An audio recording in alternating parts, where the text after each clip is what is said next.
Okay, today's writing lesson is going to be a discussion on writing productive dialogue. Dialogue is going to be used in our narrative paper, and it's also going to be a skill that's going to serve us later on in the semester as we continue through the course material. So let's review. I know many of you probably have had some past experience with writing dialogue, and so I'm hoping that this is a fairly easy skill for most of you. So why do we write dialogue? The first reason that we write dialogue is it helps us make our writing more dynamic. And more dynamic writing is more interesting to read. And we always want to keep our reader interested in what we have to say. Next thing is that when you're writing at least a narrative piece, it helps make more personable characters. It makes people in your stories have some personality. It brings them to life. The next one is that you want to show your characters rather than telling about your characters. So let's provide an example of this. Okay, so let's say we have a nice kitchen scene here. We have a window, and we have Ted over here. And we could make the statement that Ted is angry, very angry. Now, that's great, but that's a telling statement. We're telling our audience that Fred is angry. But instead, if we paint this picture down here and we have Ted picking up a chair and taking that chair and throwing it through the window as he yells at his friend and his eyes are bulging, and we show Ted being very angry and grumpy Ted, that's a showing statement. And so we're showing Ted rather than just telling about Ted's anger. And so anytime that you can use a showing situation, your writing is going to be stronger. And then finally, the last reason is that writing dialogue is a great primer for the rules of including direct quotes from research materials in our research assignments that are going to be coming up later on in the semester. So that's kind of why. Let's break it down now into the how and the rules behind writing good dialogue. And so the first thing that we need to talk about is quotes. And so in how you include quotes into your research material, or into your writing. So first off, let's start with a simple sentence, and we said Sally asked, comma, then quotes, can we go to the movies? Question mark, inside the quotes, end quotes. So we can see anything that's quoted has to have quotes around it. Pretty simple, right? All right, now the next rule is fairly straightforward too. And the next rule has to do with, moving over here, has to do with direct quotations, capital letters. If a quotation is interrupted, the second part begins with a lowercase letter. So let's take a look at this one. Okay. So no, comma, replied Johnny, comma, quotes again, let's go to the park. End quotes. So as you can see there, when the situation is interrupted, we immediately want to switch, when it's interrupted here with something by Johnny, the next letter is not capitalized, assuming that this is not the beginning of a new sentence. If this is the beginning of a new sentence, then this would be capitalized just like normal. But in this case, as you can see here, it is. But here, because it's a continuation of the statement, in the reply Johnny interrupts the dialogue, and then we just continue with a small letter. Okay, so let's move on to the next example here. The next example is one that we can erase, Sally and Johnny. Okay, now this one's a little bit more complicated. This one says, a direct quotation is set off from the rest of the sentence by commas. If a direct quotation is interrupted, commas are placed before and after the interruption, which I illustrated in the last example. The comma, okay, let's talk about that first part. So if we take a look at that first part, this is what it's saying.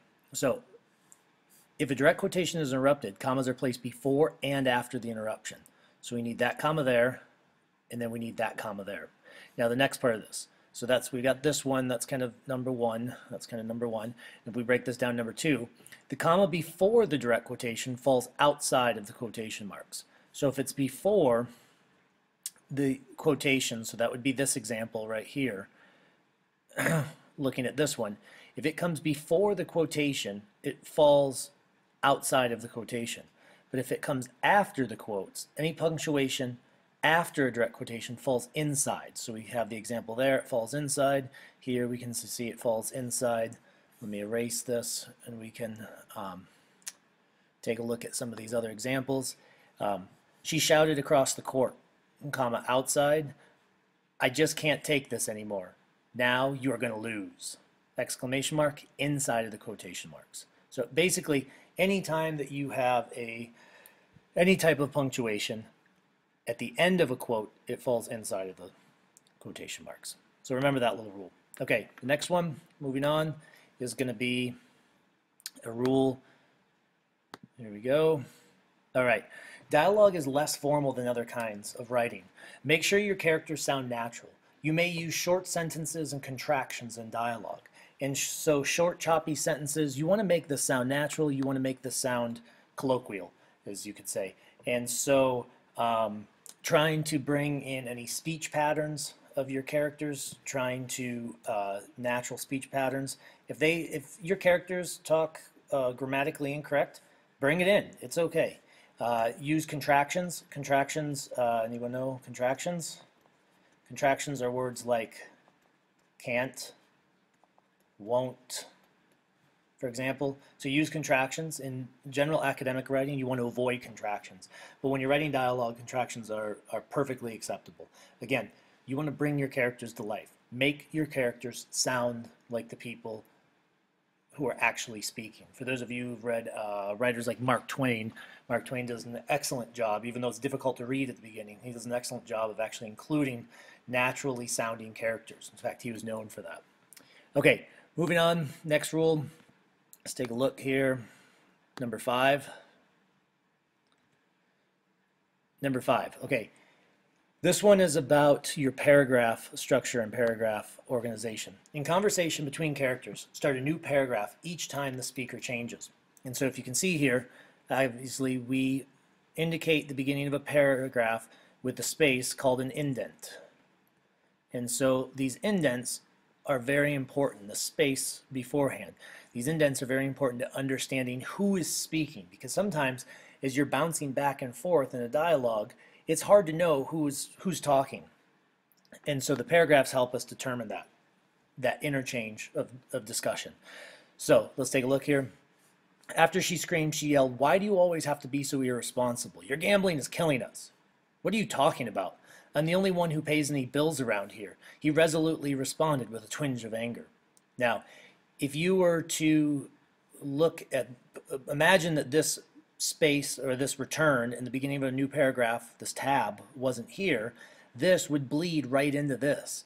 And it might be hard to understand that we're switching speakers. And so if we said after screaming, she yelled, "Why do you always have to be so irresponsible? Your gambling is killing us. What are you talking about?"